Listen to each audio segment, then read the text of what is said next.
Hello friend, welcome to তুলি creation. আজকের আমি কোনো ক্রাফট বা ড্রয়িং করছি না। আমার বাড়িতে একটা পুরানো টিনের বাক্স ছিল, সেটাকেই কালার করব।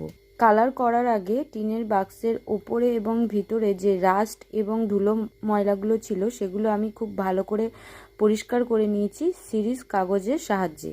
এরপর আমার কাছে এশিয়ান পেন্টের লাইট ভায়োলেট কালার ছিল আর একটু ব্ল্যাক কালার ছিল। তো ব্ল্যাক কালারের সাথে ভায়োলেট কালারটা মিক্স করে নিয়ে তলার দিকটা আমি কালার করেছি, আর ওপরের যে ঢাকনা অংশটা ছিল সেইটাতে আমি লাইট ভায়োলেট কালারটা ইউজ করেছি। খুব ভালো করে শুকিয়ে নেওয়ার পরে আমার মনে হলো যেন কেমন বাক্সটা খালি খালি লাগছে, তাই এখানে আমি চক অ্যাক্রাইলিক পেন্ট ইউজ করে নিয়েছি হোয়াইট কালার, যেটা আমি ইষ্টি বৃষ্টি শোরুম থেকে কিনে এনেছিলাম। আমি এই কালারটা ইউজ করে এখানে কিছু কলকা ডিজাইন করে নিচ্ছি। তোমরা চাইলে নিজের মতো করে ডিজাইন করতে পারো।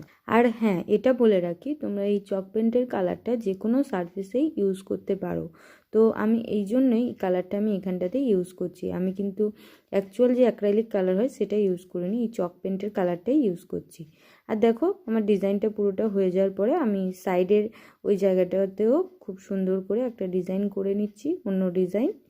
চক পেন্ট যে কালারটা আমি ইউজ করছি সেটা তোমরা এসটি শোরুম থেকে অথবা অনলাইন থেকে পারচেস করতে পারো। দেখো, গল্প করতে করতে আমার তো ওপরের এটা কমপ্লিট হয়ে গেছে। এরপরে আমি নিচের যে বর্ডারটা ছিল সেটাতে আমি আর একটা অন্য ডিজাইন এখানটাতে করে নেব। এই বাক্সটার প্রত্যেকটা বর্ডারে আমি এইরকমভাবেই ডিজাইন করে নেওয়ার পরে ওপরের যে অংশটা ছিল সেটা তো প্রচণ্ড বড় ছিল তো, এবং খালি খালি লাগছিল, তো ওই জন্য এখানেও আমি কিছু ডিজাইন করে নেব।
এরকমভাবে পুরো ডিজাইনটা কমপ্লিট করার পরে মাঝখানের জায়গাটা আমার একটু ফাঁকা ফাঁকা লাগছিল, তাই এখানে একটা মুকুট ডিজাইনের আমি এখানে কলকা করে নিয়েছি। অ্যাকচুয়ালি এটা যেহেতু আমার মার বিয়ের সময় মার বাড়ি থেকে দাদুরা দিয়েছিল, তো সেই জন্য আমি এটা এরকম ডিজাইন রাখার চেষ্টা করেছি। প্লিজ ভালো লাগলে একটু লাইক করে দিও আর চ্যানেলটাকে সাবস্ক্রাইব করতে ভুলো না।